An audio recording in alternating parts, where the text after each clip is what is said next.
Elon Musk recently called for a global pause, didn't he, in the development of AI? Dan Sodergren, a tech futurist, AI specialist. Good morning, Dan. Morning. We need you. We need you. And also Carissa Veliz, who is Associate Professor of Philosophy at University of Oxford. Hello, Carissa. Welcome. Good morning. To your good self. We need good people right now. Yeah, do you know what, Dan? As I said earlier on when I was wabbling away on the introduction, that a lot of people don't understand this, and that's fine, because a lot of the people who who developed this technology, don't fully understand it either. Is this another nice mess we've gotten ourselves into? And I think a big question, Dan, is if it were to destroy us, how?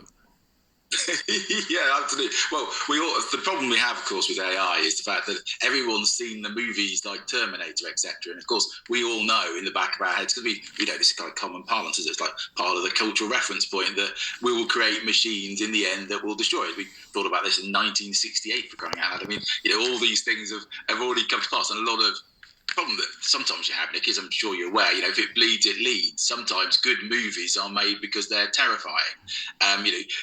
Tell me the movie where the AI machine takes over, makes the world a better place and stops the environment from being destroyed.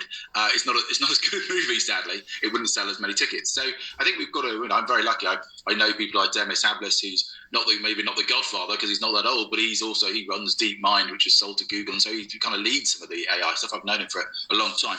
A lot of these other people that are talking now, and this is not in a disrespectful way, a lot of these people at the end of their careers, they're saying, actually, we shouldn't be doing this. But I'd like to know, what were they doing? Demis and other people saying we should be talking about the AI ethics 10 years ago, but we didn't. But now, of course, people are now saying that we should do. It could be a little bit too late. I'm not on that side of the kind of I think we've got a bit of another thing is you're not being blasé about it though. You're not being. I mean, you are acknowledging that there are challenges here. I just want to get to the fact, Dan, as a man who's thought this through and thought it through again. And ignorance is bliss here. Ignorance is good. A lot of people just don't understand this. How would we be destroyed if we were to be destroyed by this technology? In what way would it lead to our demise? Well, a classic one would be that it took over a military system and then it used the bombs that we have, and we have nuclear weapons everywhere, don't we? It used those against us.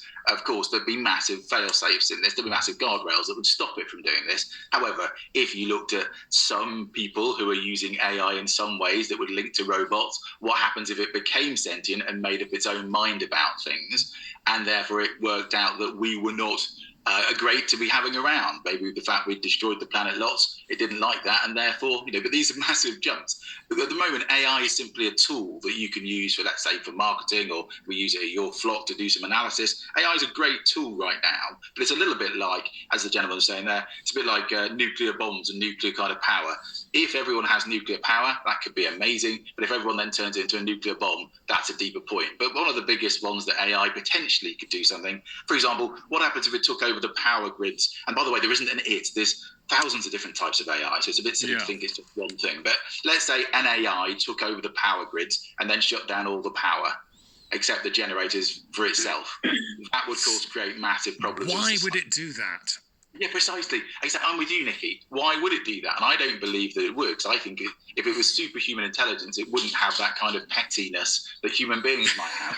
So, all we're doing, we're just anthropomorphizing onto it, saying, well, I'm evil, therefore it must be evil. Well, actually, if you think about it, and I'm sure there's other cleverer people than I, but actually it's more logical that it wouldn't be evil in any way.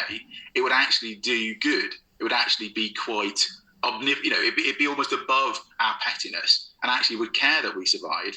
Now, it might care that we survive slightly like pets. Now, that's a different thing entirely. But I mean, let's not think about it too much. Right now, we've got the bigger problem that it might start taking over lots of jobs, and actually that's the bigger threat. I mean, the biggest threat really is the environment, but the jobs thing. Yeah. And we discussed that recently. I just think we should nail this one. That's why we wanted to discuss it this morning with our listeners, with our viewers, because it's quite a top line, isn't it? The end of humanity. We've got Pippa coming up. We've got Nedzad in London coming up. If you want to ask any questions, it's fine.